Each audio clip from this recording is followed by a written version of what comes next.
गांव में भोला नाम का एक किसान रहा करता था। उसके पास एक छोटी सी जमीन थी और उसमें वो अपना घर चलाने के लिए खेती किया करता था। उसके पास जो कुछ भी था उससे वो संतुष्ट था। उसके परिवार में उसकी पत्नी सीमा और एक बेटा राहुल था। तो एक दिन, अरे सीमा, अभी खाना बनने में कितना समय और लगेगा? तुम रोज देर कर देती हो। लोग अब तक खेतों में पहुंच चुके होते हैं, मैं ही सबसे देर से पहुंचता हूँ। खेत जल्दी जाने से भी ऐसा क्या पा लेते हो? मैं यहाँ चूल्हे में फूंक मार मार के परेशान हो गई हूँ। मेरी मदद करने वाला भी कोई नहीं है, मुझे सब खुद करना पड़ता है। खाना बनने में 15 मिनट और लगेंगे। ये तो तुम्हारा रोज का रोना है। मुझे रोज देर हो जाती है। मैं बैल को तैयार करता हूँ, जब तक तुम मेरे लिए खाना बांध दो। भोला बैल को ले आया। जब तक सीमा ने उसका खाना तैयार कर दिया। अपना खाना समय से खा लेना। काम में लगने के बाद आप रोज रोज खाने को भूल जाते हो, आज मत भूलना। जब मैं काम पर जाता हूँ तो तुम कितना अच्छे से मुझसे बात करती हो, लेकिन कभी कभी बिना बात के ही मेरे ऊपर बहुत गुस्सा करती हो। बड़ा अजीब व्यवहार है तुम्हारा। मैं तुम्हारे व्यवहार को आज तक समझ नहीं पाया। फिर भोला अपने बैल को लेकर अपने खेतों की ओर निकल गया। खेत में पहुंचकर भोला ने काम शुरू कर दिया। कुछ ही देर में बैल चलता चलता थककर गिर गया। अरे महेश, क्या हुआ तुम्हें? फिर से थक गए तुम? लेकिन तुम भी बहुत बूढ़े हो चुके हो। इसमें मेरी ही गलती है कि मैं तुमसे इतना काम करवाता हूँ। वैसे भी हम थोड़ी देर ही काम करेंगे, फिर हम घर चलेंगे। मैं कल ही 2 नए बैल खरीद लूंगा। बस आज की और बात है, ठीक है? कुछ देर काम करने के बाद भोला और उसका बैल दोनों थक गए। थोड़ी देर बाद वो दोनों खेत से घर के लिए निकल गए। घर पहुंचकर भोला ने बैल को बांधा और घर में चला गया।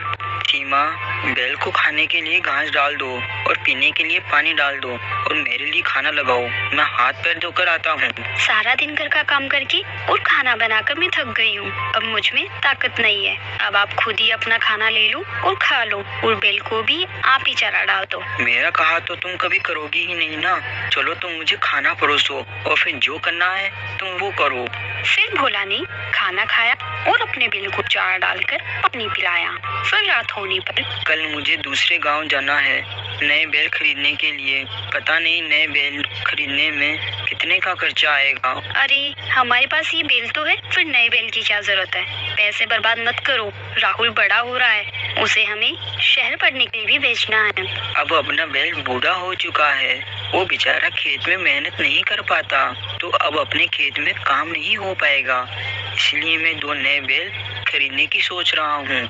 अभी जो मेरे पास पैसे हैं उनसे मैं बैल खरीद लेता हूँ और फिर बैलों से खेती करके राहुल की पढ़ाई के लिए पैसा जमा कर लेंगे। आए बड़े, अगर ये खेती के लायक नहीं है तो उसे खिलाने के लिए उसके ऊपर पैसे क्यों बर्बाद करें? तो फिर आप उसे जाकर कसाई को बेच दो। अरे सीमा, तुम इतनी मतलबी कैसे हो सकती हो?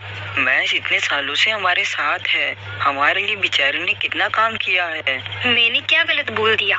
हर कोई यही करता है। अब ये हमारे किसी काम का नहीं है। बेहतर है इसे बेच दो। इसे खिलाने के लिए मैं पैसे बर्बाद नहीं करूंगी, और आप भी खुद का नुकसान मत करो। इसने हमारे लिए इतनी खेती करी, फसल को शहर तक पहुंचाने में हमारी मदद करी, और तुमने इतनी आसानी से कैसे कह दिया कि इसे कसाई को बेच दो? क्या तुम्हें जरा भी इस पर दया नहीं आती? तुम इतनी मतलबी कैसे हो सकती हो सीमा? आप मेरी बात कब सुनते हो? ये फालतू का खर्च है, पर मुझे क्या? आप जो चाहे वो करो। अब से मैं कुछ नहीं कहूँगी, करो आप अपनी मनमानी।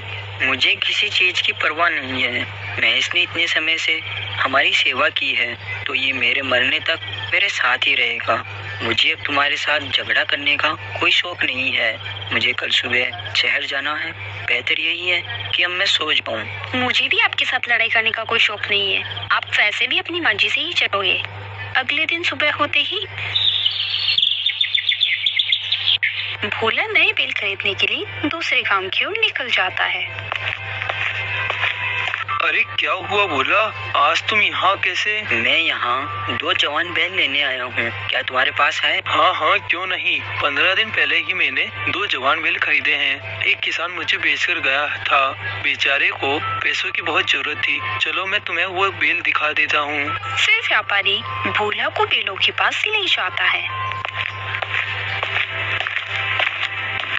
ये रहे वो दोनों बैल, अगर तुम्हें ये दोनों पसंद है तो ले लो। दोनों बैल सुंदर और जवान हैं। हाँ, ये दोनों बहुत मजबूत बैल हैं। मुझे ऐसे ही बैलों की तलाश थी, लेकिन इनकी क्या कीमत है? इनकी कीमत सिर्फ 10,000 रुपए है। हे भगवान, इनकी इतनी कीमत, क्या कुछ कम नहीं हो सकता क्या? मैं इन्हें 8,000 रुपए में लेकर आया था।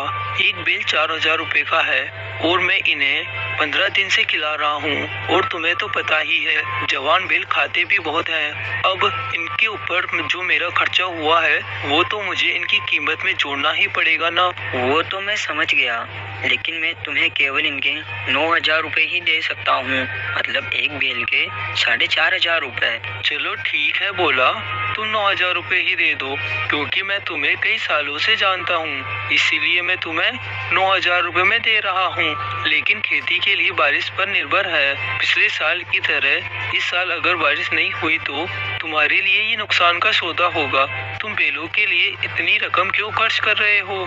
तुम्हारे पास एक बैल पहले से भी तो है, तुम इन सभी बैलों को कैसे खिलाओगे? बात तो तुम बिल्कुल सही कह रहे हो, और आसपास के गांव के किसान भी इसी बात से बहुत परेशान है। लेकिन मेरे खेत के पास से एक नहर जाती है, और वो नहर हमारे गांव के जमींदार साहब मनीराम जी की है, तो मैं उन्हें कुछ पैसे देकर अपने खेत में थोड़ा पानी ले लूंगा। चलो ठीक है, अब मैं चलता हूँ। फिर भोला वहाँ से अपने बैलों को लेकर अपने घर के लिए निकल जाता है।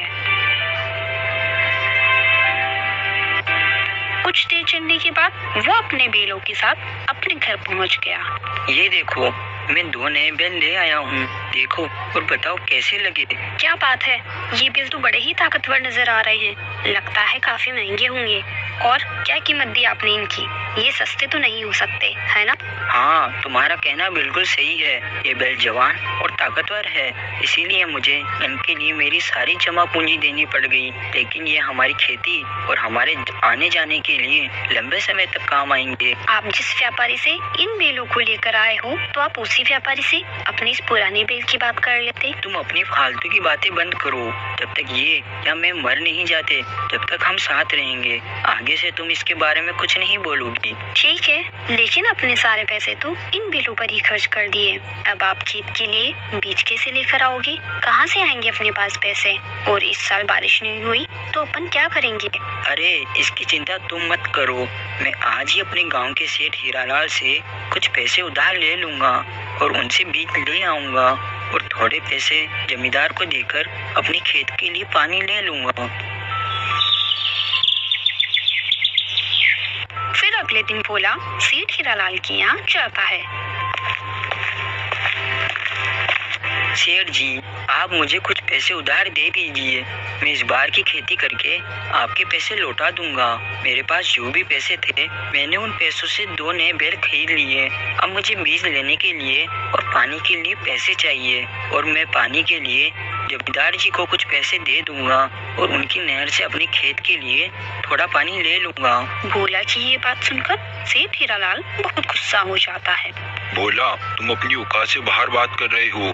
अगर तुम्हें 10,000 रुपए चाहिए तो तुम्हें अपने दोनों बैल मेरे पास गिरवी रखने होंगे। लेकिन सेठ जी, मैं खेतों में बीज डालने के बाद आपको मेरे दोनों बैल दे जाऊंगा। ठीक है भोला, तुम शाम होने तक ये दोनों बैल मुझे खुद ही दे जाना, वरना मेरे आदमी तुमसे ये बैल लेने आ जाएंगे। लेकिन बेचारे भोला के पास और कोई दूसरा रास्ता नहीं था, इसलिए भोला अपने बैलों को देने के लिए राजी हो जाता है और सेठ से पैसे लेकर वहाँ से चला जाता है। फिर वहाँ से चला जाता है।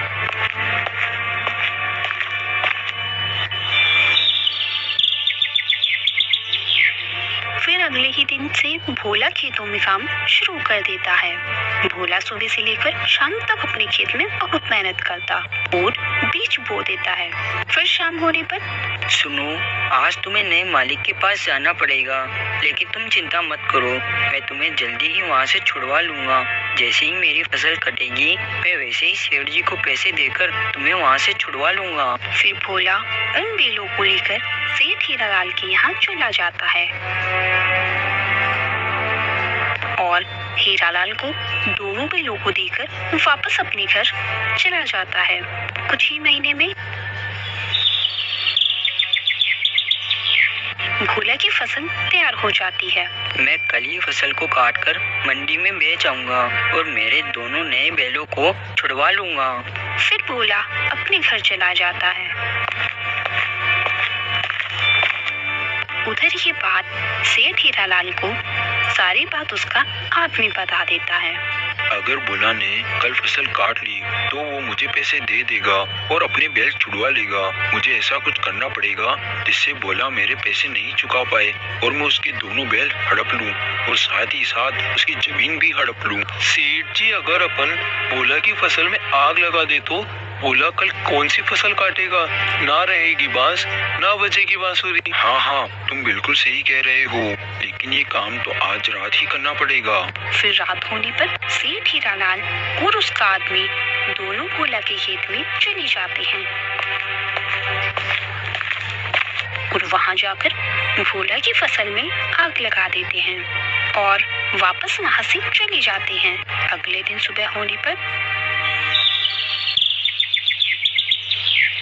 जब भोला अपने खेतों में पहुंचा तो वहां का नजारा देखकर भोला की होश उड़ गए। भगवान, ये कैसे हो गया? अब मैं क्या करूँगा? मैंने कितनी मेहनत से ये फसल उगाई थी, अब मेरे सारे सपने अधूरे रह गए। भगवान। तभी वहाँ सेठ आ जाता है। क्या हुआ भोला? तेरे खेतों में आग कैसे लग गई? पता नहीं सेठ जी, ये कैसे हुआ, लेकिन सेठ जी मैं तो बर्बाद हो गया। मैंने आपसे जो भी कर्ज लिया था वो सारा पैसा मैंने इस खेती में लगा दिया। सोचा था फसल बेचकर आपका सारा कर्ज चुका दूंगा और मेरे बैल वापस ले लूंगा। अब मेरे परिवार का क्या होगा? वो भी भूखा ही मर जाएगा। भोला, वो सब मुझे नहीं पता, मुझे तो मेरे कर्ज की रकम चाहिए। अगर तुम नहीं दे पाओ तो तुम अपने दोनों बैलों को भूल जाना। ऐसा बोलकर सेठ हीरालाल वहाँ से चला जाता है। क्या हुआ सेठ जी? देखो, अपनी तरकीब काम कर गई। अपन ने भोला के दोनों बैल हड़प लिए। हाँ, हमारी तरकीब काम कर गई, लेकिन अब मुझे भोला की जमीन भी चाहिए, क्योंकि भोला की जमीन बहुत ही उपजाऊ है। उसका क्या उपाय करें? अरे सेठ जी, क्यों चिंता करते हो? अब जैसे अपन ने भोला के खेतों में आग लगाई है, वैसे ही आज रात अपन उसके घर में भी आग लगा देते हैं। फिर उसी दिन की रात भोला का परिवार सो रहा था। तभी सेठ हीरालाल और उसका आदमी वहाँ आ जाते हैं और भोला के घर में आग लगा देते हैं और वहाँ से भाग जाते हैं। पूरे गांव में हाहाकार मच गया। सभी लोग खड़े खड़े भोला के घर को जलते हुए देख रहे थे, लेकिन तभी राहुल के चिल्लाने की आवाज आती है तो भीड़ में खड़ा राजू हिम्मत करके भोला के घर में जाता है और देखता है कि भोला और उसकी पत्नी सीमा तो आग में जल गए, लेकिन उसने देखा राहुल अभी भी जिंदा है तो राजू राहुल को उठाकर बाहर ले आता है। अगले दिन राजू ने भोला और उसकी पत्नी का अंतिम संस्कार कर दिया और उधर सेठ हीरालाल ने भोला की जली हुई झोपड़ी की जगह भी अपना कब्जा संभाल लिया, लेकिन राजू राहुल को लेकर शहर चला जाता है। चाचा, मेरी आंखों के सामने मेरे माता पिता जलकर मर गए। चाचा, मैं जानता हूँ राहुल बेटा, अगर मैं तुझे लेकर शहर नहीं आता तो शायद सेठ हीरालाल अपने आदमी के साथ मिलकर तुझे भी मार देता। अपने जीवन में एक बात कभी भी मत भूलना, सेठ हीरालाल और उसके आदमी ने मिलकर अपनी चालाकी से पूरे गांव वालों की जमीन हत्या ली और उन दोनों ने ही तेरे माता पिता की हत्या की है। अपने अंदर कभी भी बदले की आग को बुझने मत देना। मैं तुझे पढ़ा लिखा कर एक पुलिस वाला बनाऊंगा। राजू की बात सुनकर राहुल रोने लगा और उसी दिन से मन लगाकर पढ़ाई करने लगा। कुछ सालों बाद पढ़ लिख कर राहुल एक पुलिस वाला बन गया। अब वो पूरे 28 साल का हो गया था। अच्छा, आपने जो मेरे ऊपर उपकार किए हैं मैं उन्हें कभी भूल नहीं पाऊंगा। मैं आज ही अपने गांव जाऊंगा और सेठ हीरालाल को और उसके आदमी को दोनों को अरेस्ट कर लूंगा। हाँ बेटा राहुल, जाओ तुम अपने गांव और सेठ हीरालाल को अपने कर्मों की सजा दो। मेरा आशीर्वाद हमेशा तुम्हारे साथ है। फिर राहुल सीधा सेठ हीरालाल के यहाँ जाता है और उसे और उसके आदमी को गिरफ्तार करके थाने ले आता है और लाठी के डर से उनसे सारे जुल्म कबूल करवाता है और अगले ही दिन गांव वालों को उनकी जमीन वापस लौटा देता है। तो दोस्तों, हमें इस कहानी से यही सीख मिलती है, जो जैसा करता है वह वैसा ही बढ़ता है। कभी कोई गरीब के साथ बुरा करके खुश नहीं रह पाता।